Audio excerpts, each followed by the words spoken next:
Hello dear friend, welcome to our channel economics study point. मैं इस video में discuss करूंगा Rawl theory of justice for course code MEC 006/106, title public economics. तो let us start video. Rawl ने अपना theory present किया था, एक बुक उनके द्वारा लिखा गया था, थ्योरी ऑफ जस्टिस। तो फर्स्ट पॉइंट, रॉ को डीप बिलीव था, डीप फेथ था किस चीज में? डेमोक्रेटिक प्रोसेस में। उनका जस्टिस को अचीव करने का जो माध्यम उन्होंने एज्यूम किया था वो सिर्फ डेमोक्रेटिक प्रोसेस में, ठीक है। और उनका बहुत बड़ा विश्वास था लोगों की अच्छाई ही क्रिएट कर सकता है गुड सिस्टम ऑफ जस्टिस। कहने का मतलब है राव का जो थ्योरी स्टार्ट होता है, उनका ग्रेट बिलीफ था डेमोक्रेटिक प्रोसेस है और डेमोक्रेटिक प्रोसेस ही प्रोड्यूस कर सकता है fair system of justice in the society. दूसरी बात था कि ये फेयर सिस्टम ऑफ सोसाइटी कब क्रिएट होगा? लोगों की गुडनेस से, यानी लोगों की अच्छाई ही कर सकता है फेयर सिस्टम ऑफ जस्टिस, ठीक है। उसके बाद उन्होंने कहा था कि life is a game of chance, ठीक है। उनके अनुसार जो लाइफ है वो गेम ऑफ चांस है। इसमें जो दो तरह का सरकमस्टांसेस का डिस्कस किया है, नेचुरल एंड सोशल सरकमस्टांसेस। जो नेचुरल सरकमस्टांसेस के कारण, सोशल सरकमस्टांसेस के कारण कुछ व्यक्ति अमीर घर पैदा लेता है, कुछ व्यक्ति गरीब घर पे पैदा लेता है। तो बाय बर्थ कुछ लोग गरीब होते हैं, बाय बर्थ कुछ लोग अमीर होते हैं, जो नेचर द्वारा अनइक्वल डिस्ट्रीब्यूशन ऑफ इनकम और वेल्थ कर देता है, ठीक है।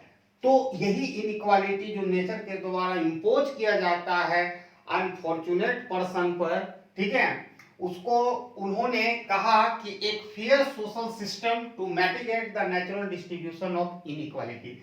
कहने का मतलब है कि लाइफ जो होता है गेम ऑफ चांस होता है। कुछ लोग अमीर घर पैदा लेते हैं, कुछ गरीब लोग पैदा लेते हैं। जो natural distribution and social circumstances के कारण कुछ लोग अनफॉर्चुनेट होते हैं, उसको इस अनफॉर्चुनेट को खत्म करने के लिए उन्होंने एक फेयर सोशल जस्टिस या फेयर सोशल सिस्टम की बात कही है, जो मिटिगेट कर देगा natural and social distribution of inequality, असमानता।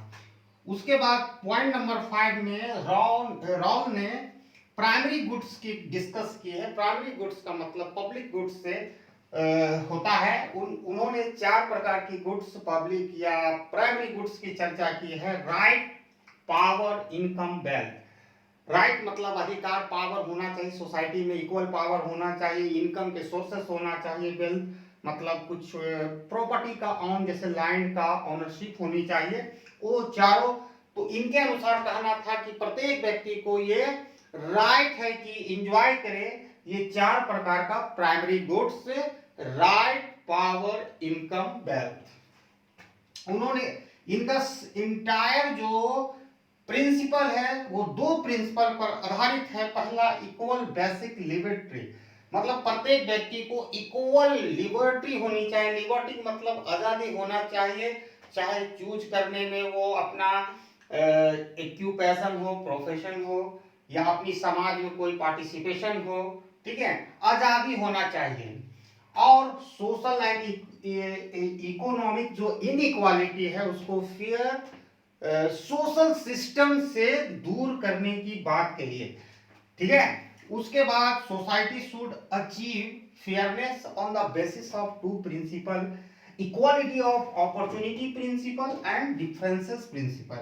उनके अनुसार सोसाइटी को अचीव करना चाहिए, इस तरह का क्रिएट करना चाहिए फेयरनेस जो 2 प्रिंसिपल पर आधारित हो। एक पहला प्रिंसिपल है इक्वालिटी ऑफ अपॉर्चुनिटी प्रिंसिपल। इसका कहने का मतलब है कि प्रत्येक व्यक्ति, समाज के प्रत्येक व्यक्ति को, ठीक है, every member in the society should have a equal right to get job, ठीक है, अपॉर्चुनिटी।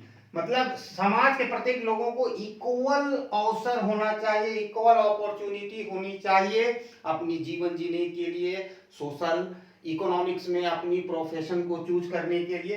माने सबको इक्वल अपॉर्चुनिटी, जैसे जॉब का ही निकलता है तो सबको इक्वल अपॉर्चुनिटी कोई भी प्राप्त कर सकता है, किसी तरह का यहाँ पर भेदभाव नहीं किया जाएगा।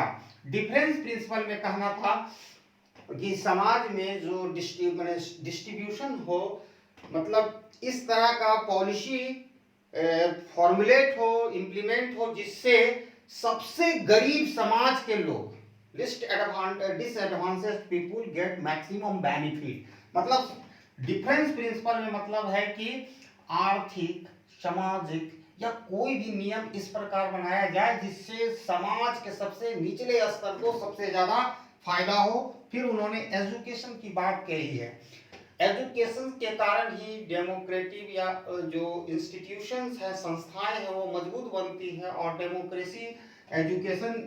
डेमोक्रेसी के लिए एजुकेशन एक नेसेसरी एंड सफिशिएंट कंडीशन है। विदाउट एजुकेशन को एक हेल्दी डेमोक्रेसी की इमेजिन माने क्या कल्पना नहीं की जा सकती है, इमेजिनेशन नहीं की जा सकती है। उन्होंने उसकी चर्चा की, उन्होंने स्प्रेड ऑफ एजुकेशन और एजुकेशन के क्षेत्र में भी इक्वल अवसर, अपॉर्चुनिटी की बात कही है। और स्टेट को ऐसी इकोनॉमिक माने पॉलिसी, सोशल पॉलिसी या किसी तरह की पॉलिसी ऐसी लानी चाहिए जो समाज में इक्वालिटी लावे, और साथ ही साथ जो समाज के सबसे डिसएडवांटेज क्लास है, डिसएडवांटेज पीपुल है, उसको मैक्सिमम बेनिफिट पहुंचाया जा सके। यही समरी एंड था Rall theory of justice. I hope you got properly Rall theory of justice, and I am wishing you best of luck. And next video will cover Nogic's justice theory of justice very soon. Thanks for watching my video till end. Jai Hind.